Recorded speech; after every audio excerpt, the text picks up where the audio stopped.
જય માતાજી, જય શ્રી કૃષ્ણ. તો સ્વાગત છે તમારું આજના આપણા નવા બ્લોગની અંદર. તો હું અત્યારે જઈ રહ્યો છું સુપ્રસિદ્ધ હનુમાન દાદાનું મંદિર એટલે કે ગલુડી ધામ, જે આપણે વેલંજાથી એકદમ 6 કિલોમીટરના અંતરે આ મંદિર આવેલું છે અને આપણે ત્યાં જઈએ છીએ. સામે અમે ગાડી પાર્ક કરી દીધી ને થોડુંક ચાલવું પડે એમ છે, એટલે અહીંથી થોડાક આગળ જઈશું અને ત્યાં પણ આપણે જોઈએ.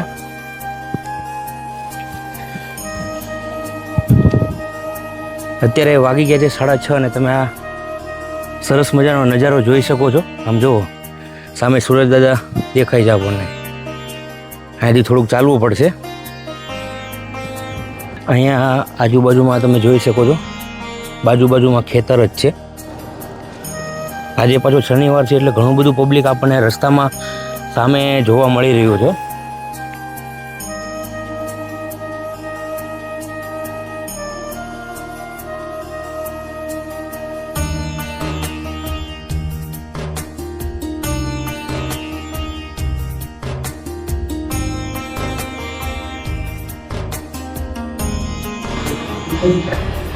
આ ગલુડી મંદિરની અંદર આ તમે જોઈ શકો છો, આ બાજુ બાલકૃષ્ણ ગૌશાળા છે અને આ છે મંદિર.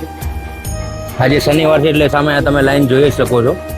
ઘણું બધું પબ્લિક અત્યારે અહીંયા આપણને જોવા મળી રહ્યું છે.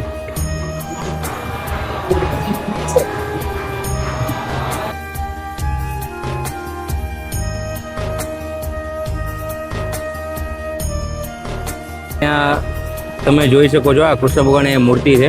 ભગવાન ગોવર્ધન પર્વત ટચલી આંગળ પર ઉપાડ્યો છે. જુઓ,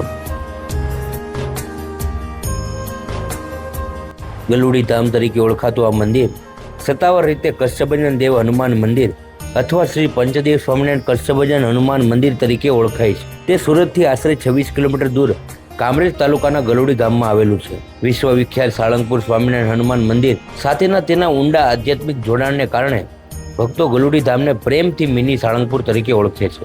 જોકે ગલુડી ધામ કોઈ પ્રાચીન પુરાતત્વીય સ્થળ નથી, પરંતુ એક આધ્યાત્મિક અને આધુનિક કેન્દ્ર છે. તેનો ઇતિહાસ સદગુરુ ગોપાળાનંદ સ્વામી દ્વારા સ્થાપિત સ્વામિનારાયણ પરંપરા સાથે સીધો જોડાયેલો છે. આ મંદિર સાળંગપુર મંદિરની પ્રેરણાથી જ બનાવવામાં આવ્યું છે.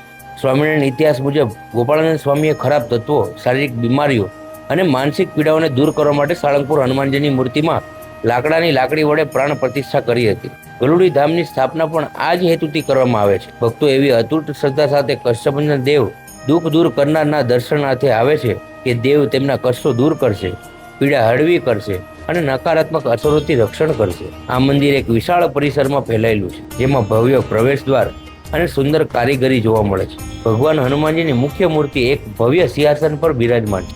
આ મૂર્તિ અત્યંત પ્રભાવશાળી છે, જેમાં તેમનો એક પગ રાક્ષસી સિંહિકા પર છે, જમણા હાથમાં ગદા ઉઠાવેલી છે, ડાબા હાથમાં રાક્ષસીના વાળ પકડેલા છે અને તેમણે કવચ પહેરેલું છે. તેમના ચરણોમાં સોનાનો ઢોળ ચડાવેલો છે, એક મોટી ગદા રહેલી છે. ગર્ભગૃહની અંદર તમને ભગવાન રામ, લક્ષ્મણ, સીતાજી અને ગોપાળન સ્વામીની મૂર્તિઓ પણ જોવા મળશે. મંદિરના સ્તંભો, છત પર ભગવાન શિવ અને શ્રી કૃષ્ણ ભગવાન વિષ્ણુ અને નંદીને દર્શાવતી સુંદર કોતરણીઓ છે. પ્રવેશ કરતી વખતે ચંડિકા હનુમાનને સમર્પિત એક જૂની ડેરી છે. બહારના સભા મંડપમાં ઘનશ્યામ મહારાજ અને હરિકૃષ્ણ મહારાજ જેવા સ્વામિનારાયણ દેવોના મંદિરો છે. તેમજ એક નાનું પરંતુ અત્યંત પૂજનીય નર્મદેશ્વર મહાદેવનું શિવલિંગ પણ છે.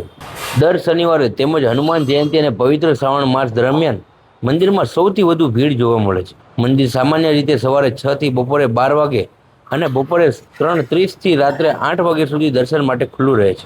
આ પરિસરમાં એક ગૌશાળા પણ છે અને તે તાપી નદી અને ગલુડી ધોધ જેવા સ્થાનિક પ્રાકૃતિક આકર્ષણોની નજીક આવેલું છે. બોલો કષ્ટભંજન દેવ કી જય. આ વિડીયો તમને કેવો લાગ્યો કોમેન્ટ કરીને જરૂરથી જણાવજો. મળીએ છીએ એક નવો વ્લોગ સાથે. આજ માટે બસ એટલું. બોલો જય દ્વારકાધીશ.